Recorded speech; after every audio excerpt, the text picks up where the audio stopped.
Hey, what's going on, guys? Welcome to Fighting Illini Live, episode 11. I am your host, Nate Keogh. So excited that we're in double digits again. I know I said that last week, but it's just blowing my mind that we're already at 11.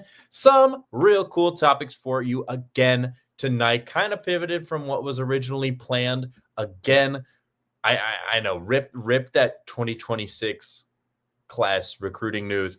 It's not going to happen. I'm just going to stop talking about it until we have time for it, which we should at some point down the road. Tonight's topics are talking about Illini basketball. Going to talk about Stojakovic again, since he has committed. That is huge news for Illini basketball. Illini basketball is back, even though it never left.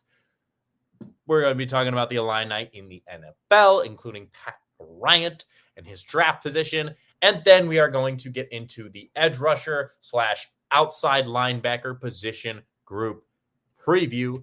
Tonight's episode, as always, is brought to you by the Voice of College Football Network. A lot of exciting new initiatives happening at the Voice of College Football Network. And here to tell you about one of them is our CEO, Mark Rogers. You can make a difference here at the Voice of College Football. Use the Amazon link. Financially contribute to the Voice of College Football without spending a penny. Same shopping experience. It's easy. Go to any video on any channel. Go to the description section and grab the link right next to the capital letters that say Amazon.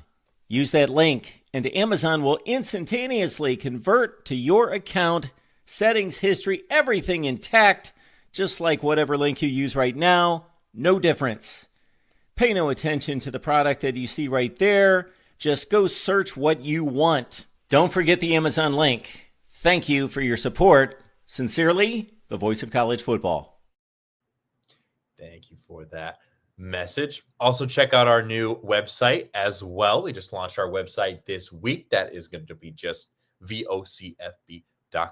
Also, check us out on socials. I dropped all those socials in the chat as well. Very exciting time for the network. A lot of growth going on. Let's get into our show tonight now, episode 11. First, talking some Illini basketball. We got to talk about Andrei Stojakovic, the next Illini superstar in place of Kaspras Yakuchonis. This is going to be the next star for sure. I talked a lot about Stojakovic last week, just at the sheer possibility of getting him, because last week's episode was filmed right after he visited Illinois. He did that last Tuesday.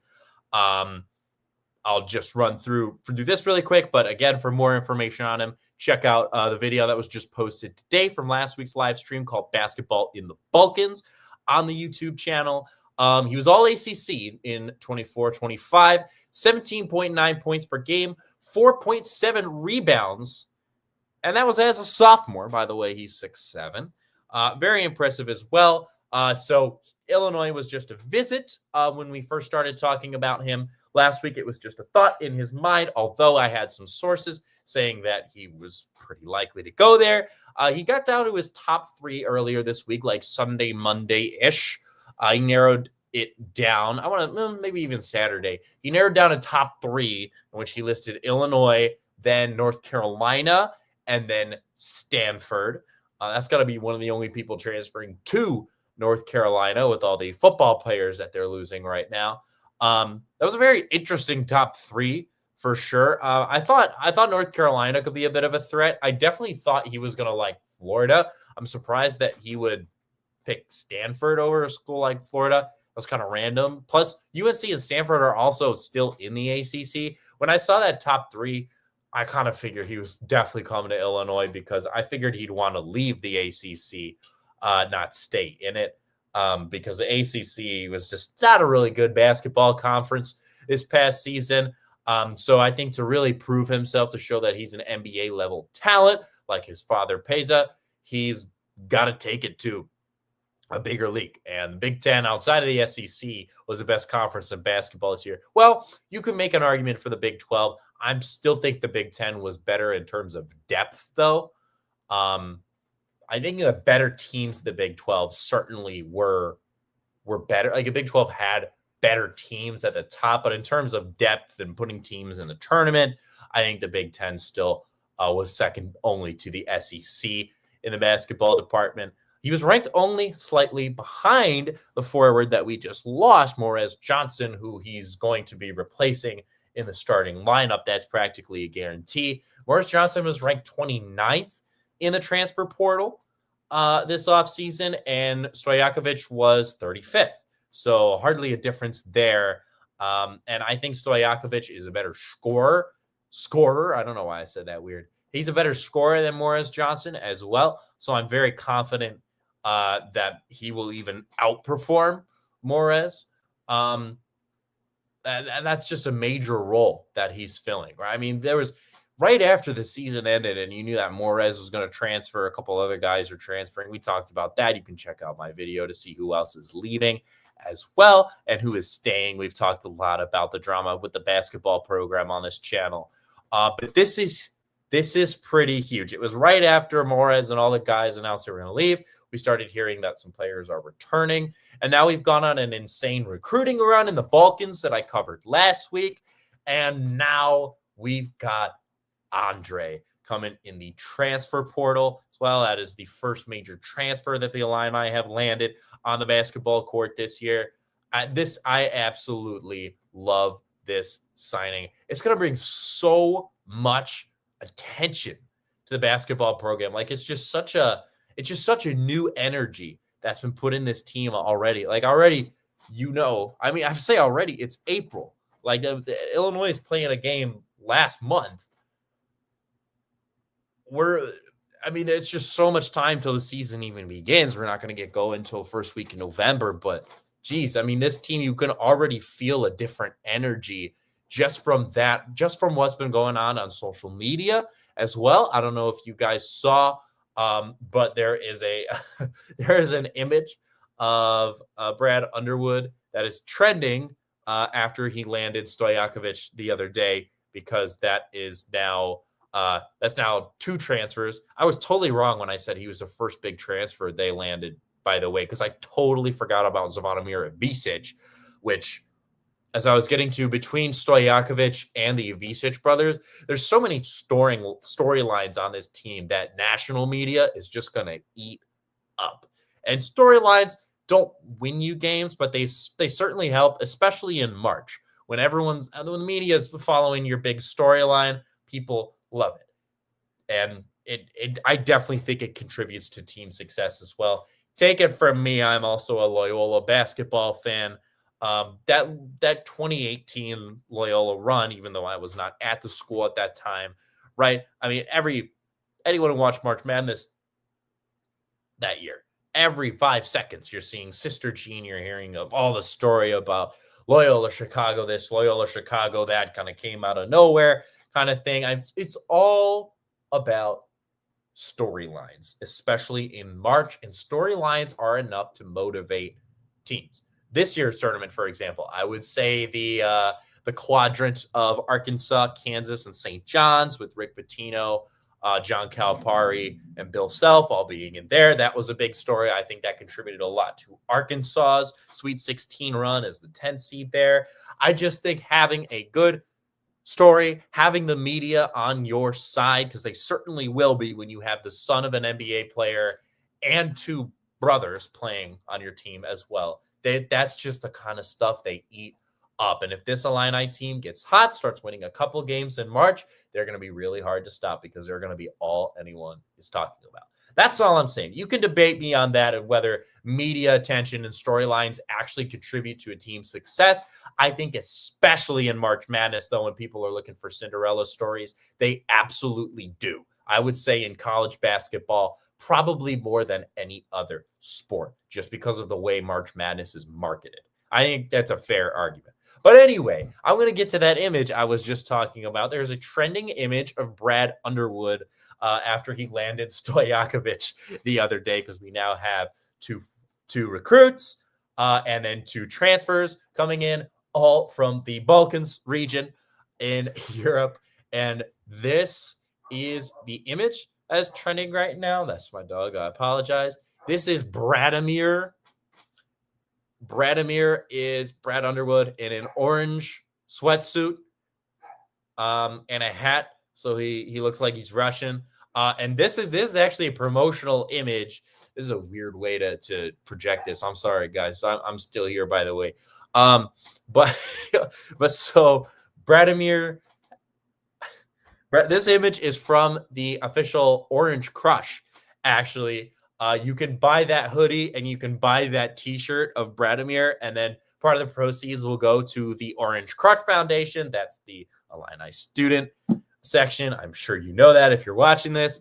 But I love the Bradimir trend, and that just kind of feeds what I was saying earlier about how there's just a different energy in this team already. Like the Orange Crush went and made that image, right? They made this whole campaign to sell those shirts, to sell those hoodies. You're going to see them all next basketball season. It's really, not only is it funny, obviously. I mean, of course it's funny, but having that kind of energy, people are hyped about Illini basketball, and it is April. They were eliminated a month ago, and we're already getting this excited about Illini basketball. That's crazy. I absolutely love to see that kind of energy. And this team, how could you not be excited? Because this team just reloaded real fast. Also, Ben Humrickhouse announced that he is returning yesterday. So that's another player coming back as well. Always love to see returners. You know that from all the position group previews I've been doing. Love to see it in football. Love to see it in basketball as well. Definitely support the Orange Crush and buy that shirt, hoodie, if you think it's funny. I think it's hilarious. I think it is hilarious, and I just love to see the energy that this team has and the kind of reputation that Brad Underwood is building the Illini program in Europe, right? Foreign players have really caught on in the NBA now, right? We know that with Jokic and Luka and Giannis and all these absolute superstars that are from Europe in the NBA now. And we're starting to see those stars now, or at least hopeful stars like Kasper Siakashonis, coming to America to play in college now. So this is kind of it's still a newer wave in terms of where the NBA is at. It's still a little new.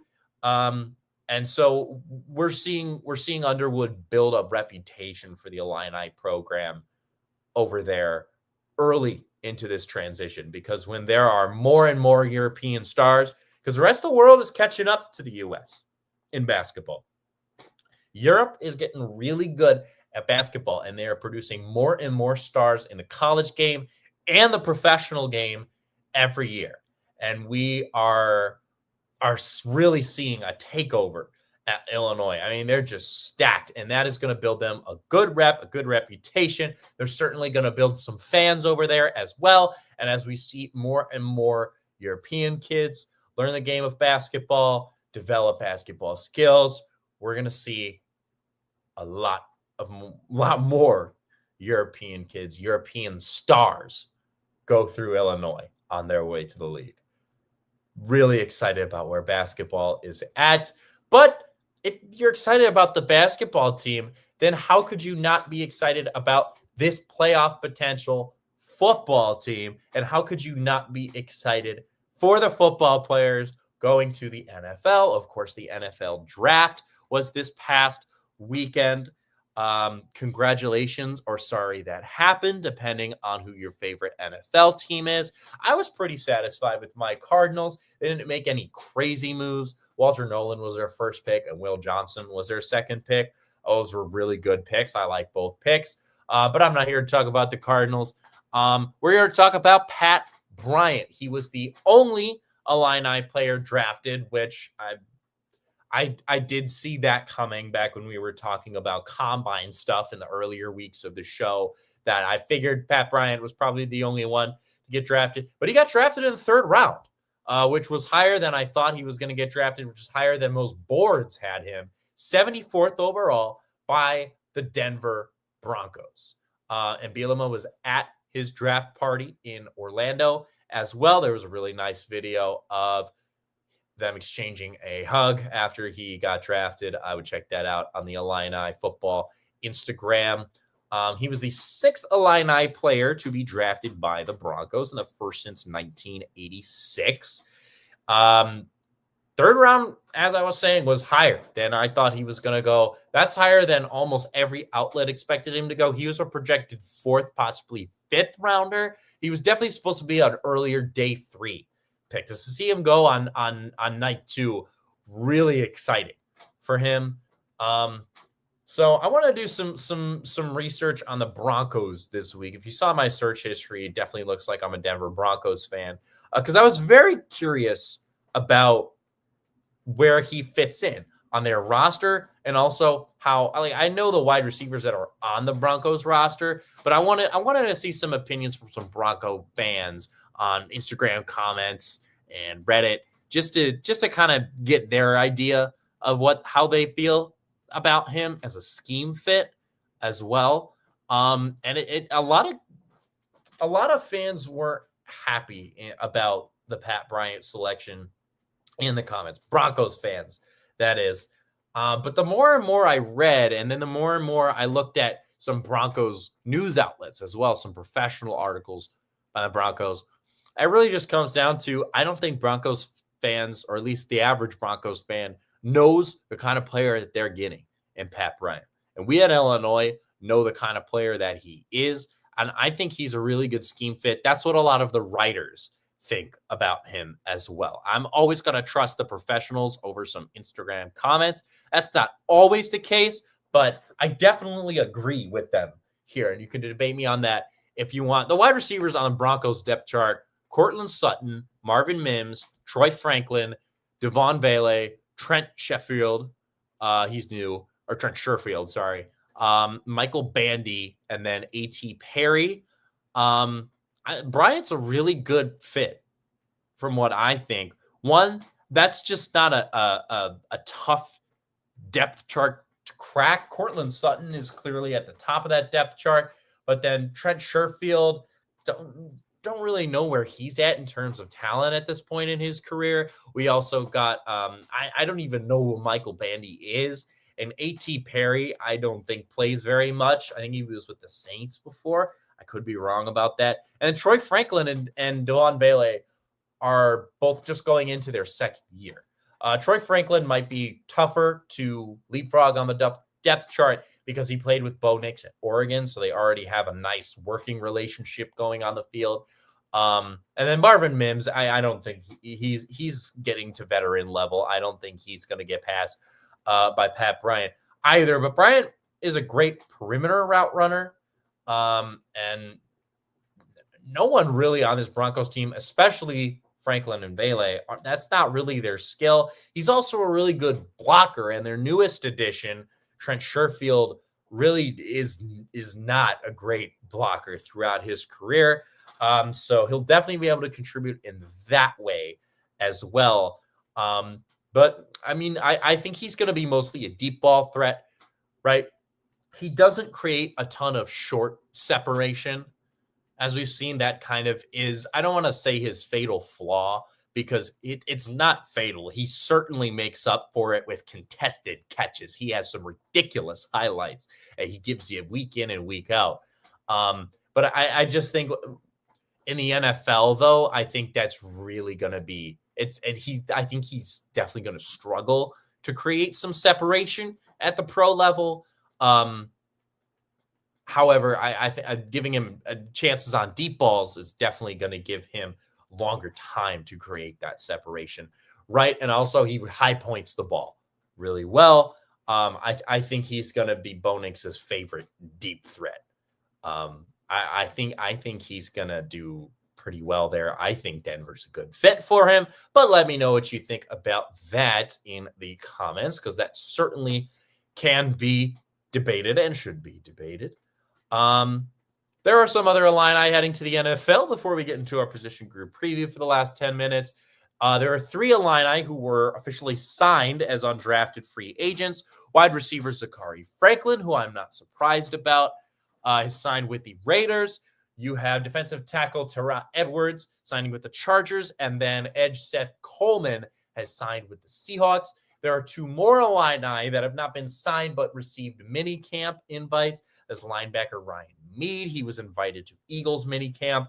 And then defensive lineman Dennis Briggs Jr., who that also doesn't surprise me, was invited to camp by the Tennessee Titans. So those are the Illini taking it to the next level, at least to mini camp. Congrats to Pat Bryant, 74th overall. Really exciting. And we know from our roster that we're going to see a lot of Illini drafted in the first 2 nights of the draft next year. Not to worry, as I've said already, but that was in the earlier week, so I'll repeat it again. Do not worry that there was only 1 Illini player drafted. That's actually a good thing, because that just means all the talent that wasn't drafted is staying at Illinois. So we're going to have a fantastic team at this level. With that, let's get into the edge rusher position group preview, where I think one of those players that will be a first-round pick next year is sitting. There are 11 edge rushers / outside linebackers. It's another way to list them on the spring roster. There are 5 returners: Alec Bryant, Daniel Brown, Gabe Yakus, JoJo Hayden, and Joe Barna. There's 1 transfer, Leon Lowry Jr., who I'll introduce you to. And there are 4 returners who did not play last season, as Mason Murrigan, Clayton Leonard, Carter Smith, and Harrison Ngasa. And then there is 1 recruit in Eric Gale. So let's run through this. We got like 8 minutes, but that should be enough. Again, I cut the linebackers in half into linebackers and edge, so we can get through these pretty quick. First up is Alec Bryant, number 3. He is 6'3", 250. He is a senior from Houston, Texas, and he played in every single game each of the last 3 seasons. His stat line last year: 22 tackles, 15 solo, and 2 for a loss, 2 sacks, 1 pass deflection, and 1 fumble recovery. He had a career high 2 sacks at Nebraska. His fumble recovery was against Kansas, which I got to see live, thankfully. And he transferred from Virginia Tech for the 2021 season, had to sit out. He will be playing in every game again this year, no doubt. Next is Daniel Brown, number 4. He's 6'1", 250. He is a junior from Kansas City. He played in just 2 games last year. It was actually the end of the year. He missed the first 11 games due to injury, so he only got in for that Northwestern game and then the Citrus Bowl against South Carolina. He did not put up any stats in those 2 games. He was a big recruit before that from Hutchinson Community College in Kansas. He was ranked the number 3 player in all of junior college by ESPN before he transferred to Illinois ahead of last season. So he is, again, he's technically a returner who did play because he got in 2 games, but he's a complete wild card. We have no idea how he's going to do at the Big Ten level because we barely got to see him last year. And before that, he wasn't with us. So he's definitely a wild card. I'd look out for Daniel Brown. He could be fantastic. He could not even play. I have no idea. I feel like he will play. That's just me. I certainly think he can be good. I think being ranked that high in the JUCO level is still definitely has some merit to it. Next is Gabe Yakus, number 17. He's 6'3", 275, and this is the guy who I think will be off the board first round of next year's NFL draft. He is a senior from Port St. Lucie, Florida. Absolute superstar, no question about it. He probably is the best player on this entire Illini roster, which is cool that we kind of get to him towards the end of our position group previews because he's such an exciting player. CBS Sports ranks him as the number 20 overall player in all of college football. He was number 2 in the Big Ten among returners, or he will be. Like he's number 2 in the Big Ten among players who are returning this year. That was kind of confusing. I didn't really read that correctly. And he was all Big Ten 3rd team last year as well. And Phil Steele, All-America 3rd team. He is going to have an unreal year this year. Last year, he had 74 tackles, 38 solo, 13 for a loss, 8 sacks, 3 forced fumbles and a fumble recovery. That's a ridiculous year. He's only going to get better with age, and he's going to go on to be a stud in the NFL. Next is JoJo Hayden, number 30, 6'2", 220. He is a sophomore from East St. Louis, Illinois. He played in 9 games last season. He redshirted in 23. So it was his first real year of college ball. In those 9 games, he had 8 tackles, 4 of them solo, and half a tackle for a loss. He's also a bit of a wild card as well. We haven't really seen that in terms of returners, and seeing a guy that really we don't know how well he's going to do. I know he got in 9 games, but I'm thinking of him as a wild card as well, just because it was only his first year, right? He's definitely going to improve to some level. We just don't know to what level. But I'm really excited to see what he can do, because that's a solid year as a redshirt freshman, no doubt. Last is Joe Barna. He is number 43, 6'4", 265. He's a sophomore from Wheaton, Illinois. That's where I went to middle school and high school. He played at Wheaton North, if you're familiar with the area. He played in 10 games as a freshman in 2024. That is as a true freshman. Sorry for the stutter there. 16 tackles, 8 solo, and 1.5 sacks. Lots of potential as a freshman. Less of a wild card than the others, I'd say, but, to the same extent, because he's definitely going to improve. I think he's going to be pretty good this year. I think besides Yakis, next best will probably end up being Joe Barna after the freshman year he had.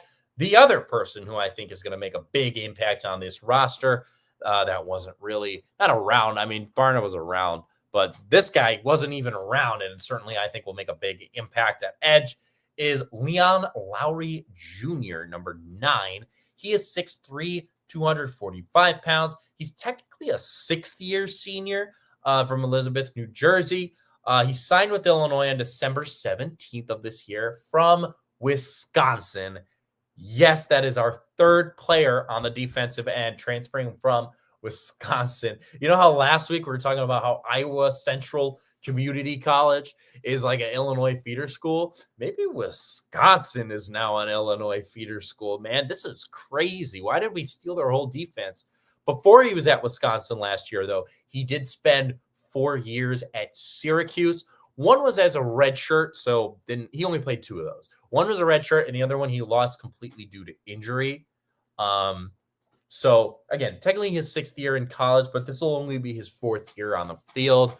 Last year at Wisconsin, he had 29 tackles that led all of their outside linebackers, and he had a sack as well. He had a 5-tackle and game, and then had that 1 sack against Alabama, though, when Wisconsin hosted Bama. Bama was ranked 5th when they played that game, so that was very impressive. I think he's going to play a big role, and he's also going to be a little more comfortable than most transfers. I think it'll be easier for him to play a big role because he's got 2 guys on the defensive line coming in as well, James Thompson Jr. and Curtis Neal.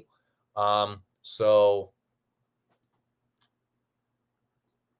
I don't know. I don't know how much there is to that. They're at different positions and whatnot, but I think he's definitely going to make an impact. All right, real quick, we got a minute. Returners who did not play last year: Mason Murrigan, number 18. He is 6'4", 245, sophomore from Macomb, Illinois. He redshirted in 2023, and then he missed all of 2024.